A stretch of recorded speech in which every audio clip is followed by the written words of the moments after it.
When we open ourselves to this path of self-realization, it's almost inevitable that we have to go through a couple of phases. So I want to talk about those phases so you can understand why your mind might be struggling in this path.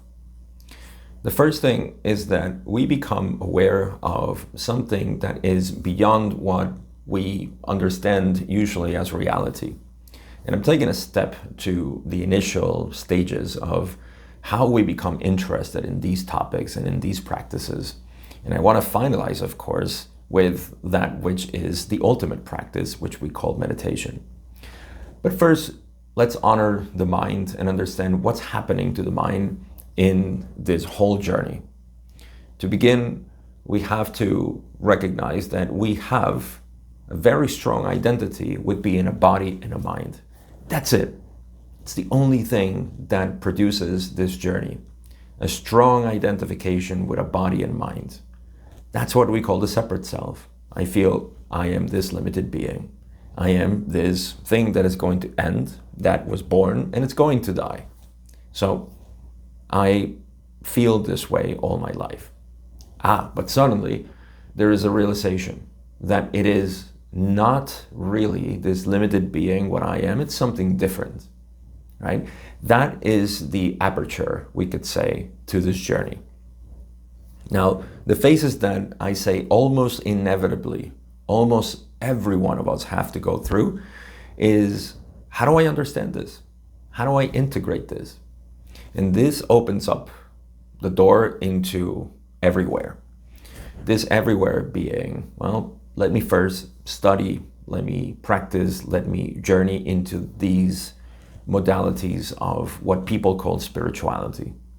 That's why the word spirituality, especially in our new age era of information, we see as something abstract. We have no idea what spirituality means for people. So when we journey into this, what do we find? We find information of all types out there that invite us to stimulate the mind in trying to understand intellectually and conceptually, and also to engage in practices that promise that you're going to find that realization. That is the carrot in front of us, the hanging carrot that propels us to move forward. But we never reach it because all these conceptual studies and the practices that apparently promote this or allegedly promote this understanding, this realization, they keep coming up. They never satisfy because there's one particular reason. It is not found in these conceptual studies nor in these practices. However, two things are happening to the mind through these studies and practices. The first one is that the mind is actually bathing in information that points towards that realization. That's why we get into so many materials, so many teachings, so many traditions, and particularly, again, I'm speaking of modern men.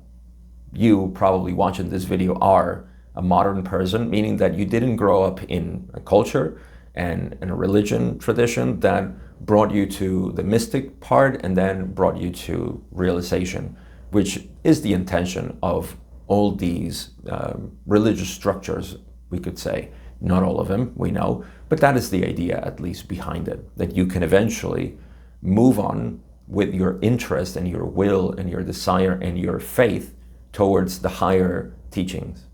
So most likely you didn't.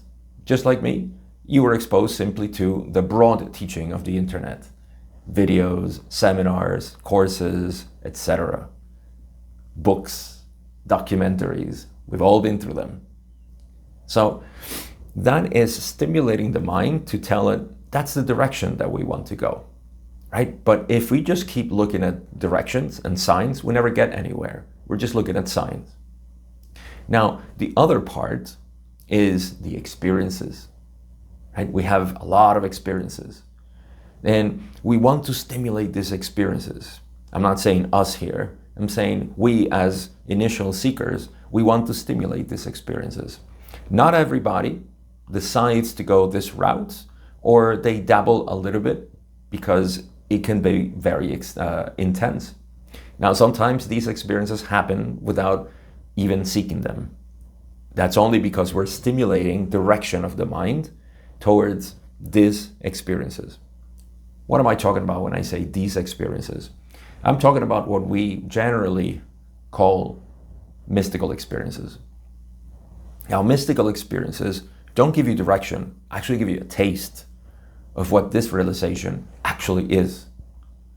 And I want to focus a little bit on this part because many people get confused with these mystical experiences and they don't know what they are, nor do they know how to integrate them. They don't even know what's happening in these mystical experiences. But what are they characterized by? Well, there's a sudden experience of, I am not this. I am something else, right? Again, this can happen involuntarily, we could say. Nothing happens involuntarily. But we can say that we weren't seeking it. It just happened. It happened in a dream. I was simply meditating. It happened during vacation, depressed, or whatever. It doesn't have a particular recipe for happening. It can happen suddenly. That's why it's called the gift of God. God gives you a gift of tasting what God is.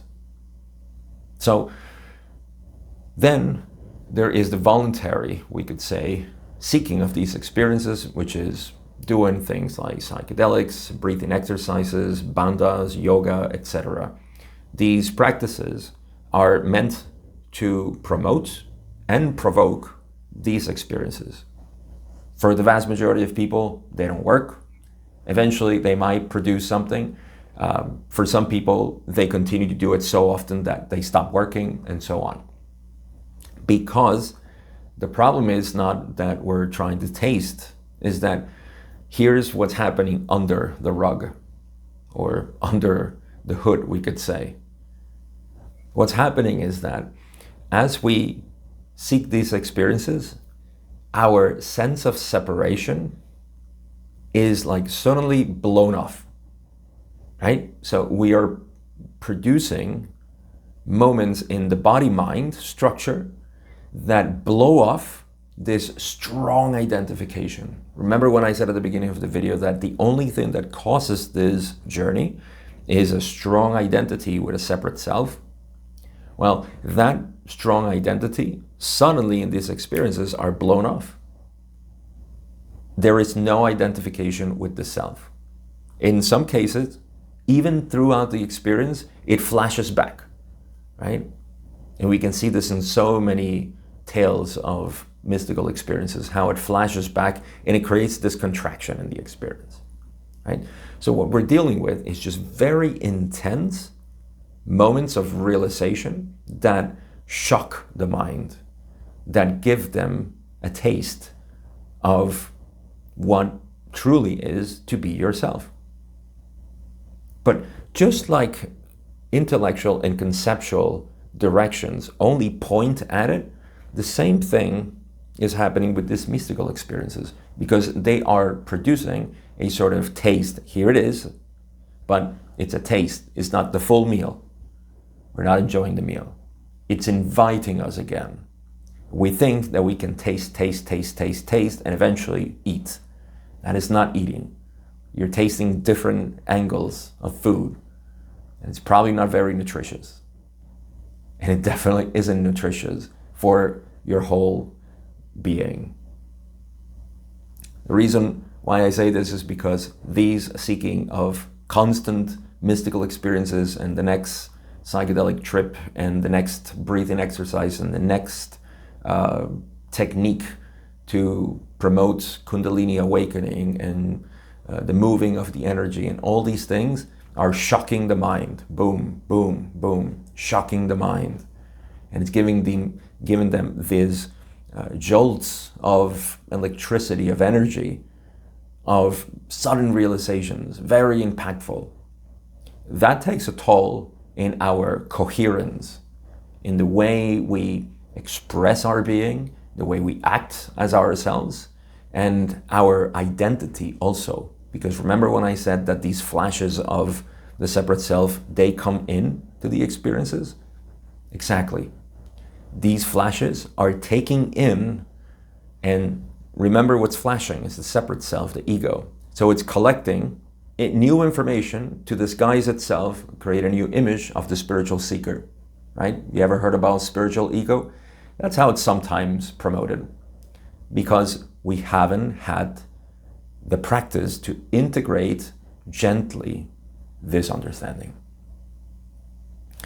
The reason why I am able to make this video is because I have talked to over 200 people at this point in my dedication to this service, and directly with people. And it is astonishing that after people explain their tales and their journey, I always pose the question, how's your meditation practice? Here's where it becomes kind of moving for me, and is the reason why I keep doing what I do. And I'll continue to do it because I know that this is just a phenomenon of our current era. People say, the most honest ones say, I don't have a meditation practice. Other ones would say, well, I kind of walk and meditate. Sometimes before I go to sleep, as I lay down, I meditate. Sometimes I listen to music and I meditate. And to me, this is totally analogous to if I ask, how's your relationship with your son or your daughter? Little kid, right? If you have a child, how's your relationship? Well, I buy him a Happy Meal now and then. I put on TV for him. Yeah, I give him candy now and then. I buy him video games now and then. You don't have to be an exemplar parent to notice what's happening. We are parenting ourselves through a very questionable way to cultivate and nourish our own mind, our own self, because that's the only thing that we're cultivating. It's our mind. Our child is the mind. And we're just given, in terms of meditation, that's what we're doing. Now, this is not meant to criticize, but actually, challenge the notion as to why is it so difficult to get into a practice of meditation. We have to be honest. We're not doing it. And is it because we have fear that we have to impose something on us? What's happening? There are many, many reasons. And this is why it becomes very individual for everybody to see what are the reasons.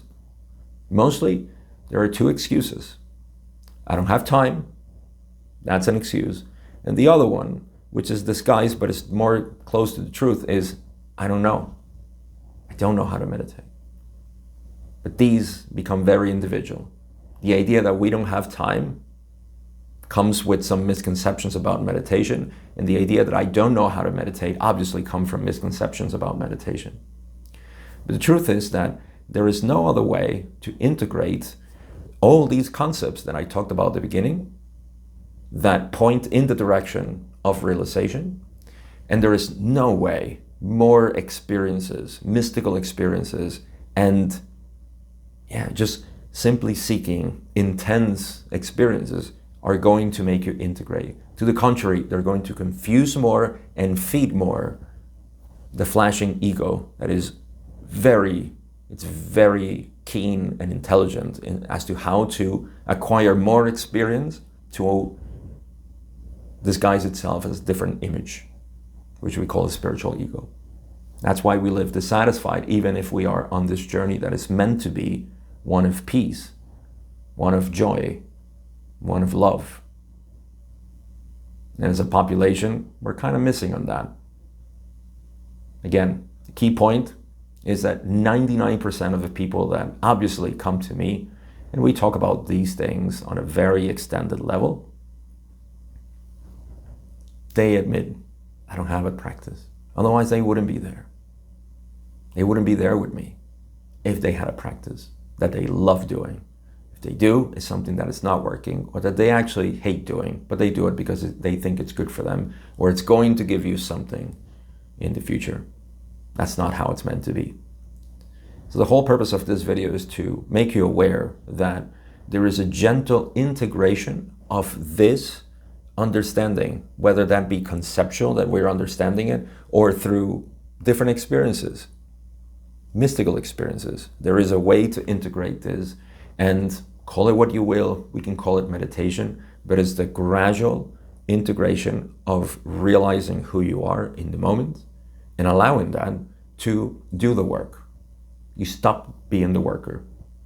You begin to simply enjoy the benefits of this natural inner peace that everybody has available 24/7. I hope this video is helpful to show you why we get into this and how we begin to integrate everything that I call this thing, this journey. I hope, again, that this is helpful. That's the intention of these videos. And as always, I'll see you in the next one.